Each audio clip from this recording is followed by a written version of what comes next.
رمضان کا مہینہ تو پورا معافی کا مہینہ ہے کہ دوزخ کے دروازے بند ہو جاتے ہیں، جنت کے دروازے کھول دیے جاتے ہیں، شیطان قید. اب دیکھتے نہیں نمازی کیوں بڑھ جاتے ہیں رمضان شریف میں کہ وہ نامراد قید ہو جاتے ہیں.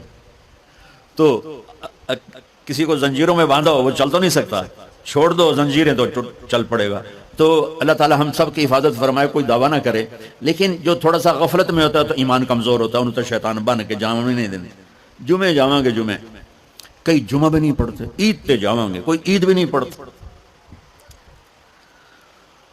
یہیں یہ ایک نگینہ سینما کے مالک نے بیان کروایا تھا اور اس نے بعد میں اس سینما کو گرا دیا. آج کل وہ کینیڈا میں ہوتا ہے. تو وہ سینمے کا جو تھا نا مینیجر، وہ میرے پاس آیا، کہا مولانا آج میں پہلی نماز پڑھی ہے. وہاں ہم نے مغرب کی نماز پڑھی، اس کے بعد بیان ہوا. بیان کے بعد وہ اتنا ہنگامہ ہوا کہ رش بہت تھا، تو وہاں نماز پڑھی نہیں جا سکے. ہم نے کہنے لگا میں چل رہا تھا میرے ساتھ ساتھ، مولانا آج میں پہلی نماز پڑھی. میں نے کہا کیا مطلب؟ کہا جی یہی کہ آج زندگی دی پہلی نماز پڑھی. ہوگا راؤنڈ اباؤٹ 40-45 سال کا. میں کہا پہلی نماز؟ ہاں جی پہلی نماز. جمعہ پڑھے؟ نہیں کدی نہیں. عید؟ نہیں کدی نہیں. آج پہلی نماز تھوڑے پیچھے پڑھی ہے. شیطان جب قید ہوتا ہے تو زنجیریں کھل جاتی ہیں، تو نمازی بڑھنا شروع ہو جاتی ہے. اس کے بعد جو گھٹتے ہیں نا تو شیطان کی وجہ سے نہیں، اپنی عادت اور سستی کی وجہ سے.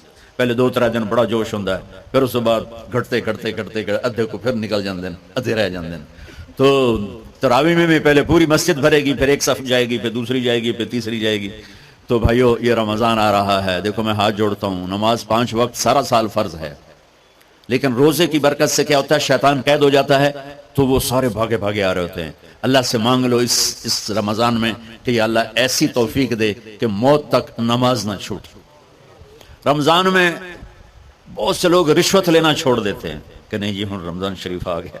پھر رمضان شریف بھی تو آیا ہے، لیکن اصل میں شیطان قید ہوا ہے تو اب کہہ رہے نہیں ہوں رشوت نہیں لینی، مہینے بعد لواں گے. ڈنڈی مارنے والا کہتا ہے نہیں صحیح تولنا ہے، پھر رمضان تو بعد کٹھی کسر کر لواں گے.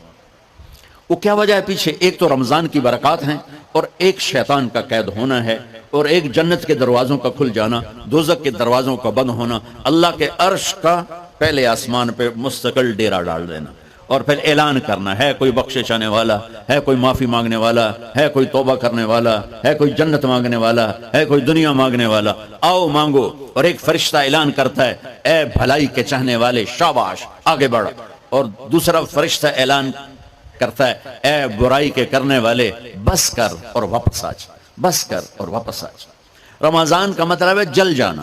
رمضان کے لفظ کا مطلب ہے جل جانا. جلنے کا مطلب کیوں ہے اس میں؟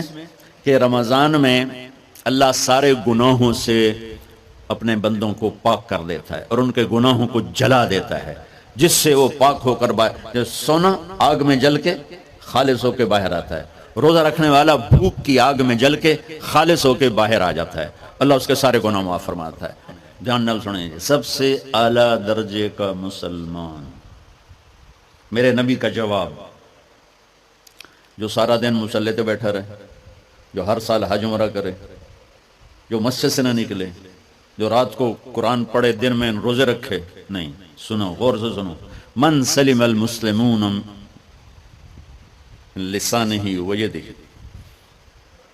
سب سے اعلیٰ درجے کا مسلمان فیصل آباد کا وہ ہے جو اپنے مسلمانوں کو تکلیف نہ پہنچائے، جو ہاتھ اور زبان سے کسی کو تکلیف نہ پہنچائے، وہ سب سے اعلیٰ درجے کا مسلمان ہے. سبحان اللہ، کیا بات. میرے نبی سے ایک صحابی نے پوچھا یا رسول اللہ، ہمارے محلے میں ایک خاتون رہتی ہے، رات کو تہجد پڑھتی ہے، دن میں روزے رکھتی ہے، پر اس کی زبان بہت سخت ہے، بہت بےزتی کرتی. آپ نے کہا جہنم میں جائے گی. کہا جی ایک خاتون ہے جو نہ نفلی روزہ، لیکن اس کی زبان کا بول بڑا میٹھا ہے، کہا وہ جنت میں جائے گی. تو سب سے اعلیٰ درجے کا مسلمان کون ہے؟ جو کسی کو تکلیف نہ پہنچائے. پھر اس نے پوچھا ای الایمان افضل، سب سے اعلیٰ درجے کا مومن کون ہے؟ تو آپ نے فرمایا حسن الاخلاق، جس کے اخلاق اچھے ہوں وہ سب سے اعلیٰ درجے کا ایمان والا ہے. کیونکہ تکلیف نہ پہنچانا اخلاق کی ایک صفت ہے، اور اخلاق کی بے شمار اقسام. میرے نبی نے فرمایا اچھے اخلاق 360 صفات کا نام ہے. ایک صفت بھی کسی مسلمان مرد عورت کے اندر ہوگی وہ جنت میں چلا جائے گا. سامنے ابو بکر بیٹھے تھے، کہنے کہ یا رسول اللہ کو میرے اندر بھی ہے. تو آپ نے فرمایا تیرے اندر ساری ہے، ساری تیرے اندر ساری. تو ابتدا بھی بتا دی، انتہا بھی بتا دی. اور عبادت بھی مسلمان کو اخلاق تک پہنچاتی ہے. اب سنو قرآن سے، اللہ تعالیٰ انسان کسے کہتا ہے؟ ایمان والوں کو. ان الذین کفروا من اہل الکتاب والمشرکین فی نار جہنم خالدین فیہا اولئک ھم شر البریہ. سب سے بدترین مخلوق وہ ہے جو اللہ کو نہ مانے، جو اللہ کے دین کو نہ مانے. آپ نے کہا وہ سب سے بدترین مخلوق. تو لا الہ الا اللہ محمد رسول اللہ ہمیں انسانیت میں داخل کرتا ہے. انسان ہے ہی وہ جو لا الہ الا اللہ محمد رسول اللہ کا کلمہ پڑھتا ہو میرے رب کے نزدیک. نماز کیا ہے؟ نماز کیا ہے؟ بول بھائی. ہاں، میرا اللہ کہتا ہے ان الصلاۃ تنہا. اب آئی نہیں چل رہا.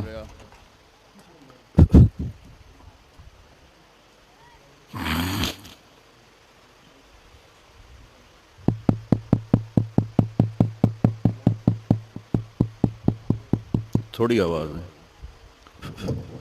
نماز کیا ہے؟ ان الصلاۃ تنہا عن الفحشاء والمنکر. تم نماز پڑھو، یہ تمہیں بد اخلاقی سے بچائے گی اور یہ تمہیں گناہوں سے بچائے گی.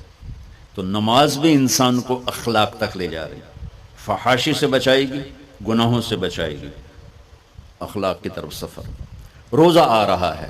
روزہ کس لیے ہے؟ کتب علیکم الصیام کما کتب علی الذین من قبلکم لعلکم تتقون. تم پر روزہ فرض کیا ہے جیسے پہلوں پہ کیا تھا تاکہ تم تقوی والے بن جاؤ. تقوی والے کون ہیں؟ وسارعوا الی مغفرۃ من ربکم وجنۃ عرضها السماوات والارض اعدت للمتقین. کہ میرے بندو دوڑو جنت کی طرف جو تقوی والوں کے لیے. متقی کون ہیں دن تقوی والے یا اللہ کا؟ الذین ينفقون فی السراء والضراء کا جو میرے نام پہ سخاوت کرتے ہیں، چاہے تنگ دست ہوں چاہے پیسے والے ہوں، چاہے تھوڑا مال ہوئے چاہے زیادہ مال ہوئے، وہ میرے نام پہ خرچ کر دیں. الکاظمین الغیظ جو غصے کو پی جاتے ہیں. والعافین عن الناس اور جو لوگوں کو معاف کر دیتے ہیں. اللہ تعالیٰ کہہ رہا ہے یہ تقوی والے ہیں. تو روزہ بھی اخلاق پہ لے جا رہا ہے. فمن فرض فیہن الحج فلا رفث ولا فسوق ولا جدال.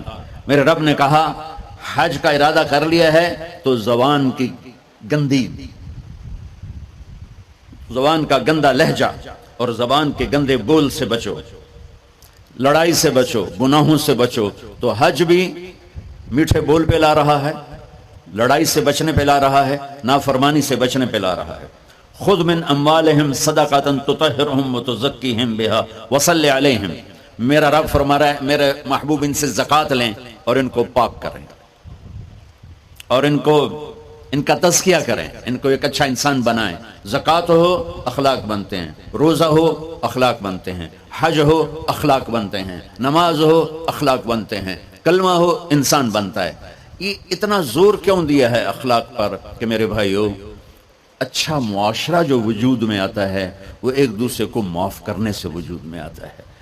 مسجد نماز کے لیے ہے اور نماز ایک انفرادی عمل ہے جو کر کے میں گھر چلا جاتا ہوں، دفتر چلا جاتا ہوں. پڑھوں نہ پڑھنے کا گناہ مجھ پر، پڑھنے کی نیکی مجھ پر. لیکن اگر میرے اخلاق برے ہیں، روزہ میری چیز ہے، رکھوں اجر، نہیں رکھوں پکڑ، زکوٰۃ دے دوں اجر نہ دوں پکڑ، حج کر لوں اجر نہ کروں پکڑ. صرف میری ذات سے کے گرد ہے نماز بھی، روزہ بھی، حج بھی، زکوٰۃ بھی. لیکن برے اخلاق جتنا معاشرے میں میرا اثر ہے وہاں سب تباہی پھیلا دیں گے، اور اچھے اخلاق جتنا معاشرے میں میرا اثر ہے وہاں خوبصورتی کو پھیلا دیں گے. عبادت چھپ جاتی ہے. میں نے فجر پڑھی ہے کہ نہیں پڑھی آپ کو پتہ ہے؟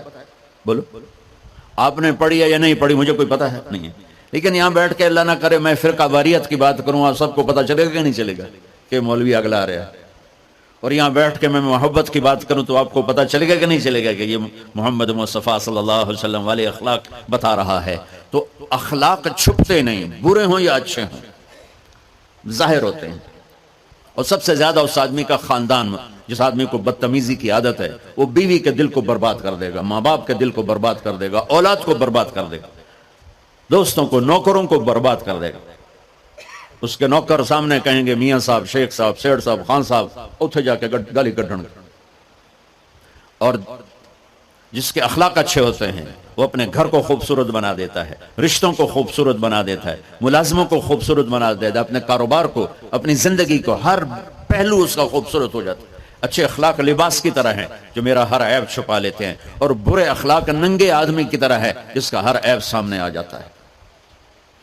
اور اللہ کی رحمت اتنی طاقتور ہے کہ میرا رب فرماتا ہے، یہ تو میں نے 5 غلطیاں بتائی ہیں، لیکن میرا رب فرماتا ہے میرا بندہ میں تجھے عمر بھی دیتا ہوں، طاقت بھی دیتا ہوں، تو اتنے گناہ کر کے زمین فیصل آباد کی سے اٹھا کر آسمان کی چھت کو لگا دے، سوری دنیا گناہ گار ہو جائے نا تو آسمان کیا چاند تک بھی گناہ نہیں جا سکتے۔ اور میرا اللہ کہہ رہا ہے ایک مرد عورت اتنے گناہ کرے کہ آسمان کی چھت کو لگا دے، پھر صرف ایک دفعہ مجھے کہے یا اللہ معاف کر، تو میں سارے ہی معاف کر دوں۔ تو بھائیو یہ رات بھی معافی مانگنے کی ہے۔ تو میرے عزیز، اور رمضان شریف آ رہا ہے، اپنے دل کو کینت سے صاف کرو، بغض سے صاف کرو، نفرت سے صاف کرو، کسی سے لڑے ہوئے ہو اللہ کے واسطے صلح کر لو، یہ لڑنے کی جگہ نہیں ہے، محبت کر کے جاؤ تو اللہ بڑے اونچے عالی درجات نصیب فرمائے گا۔ اور اللہ تعالیٰ موقع دے تو رمضان میں ایک 3 دن تبلیغ میں اللہ کے راستے میں ضرور لگا لینا۔ تو سارے بھائی نیت کرتے ہو؟ سنتیں پڑھو۔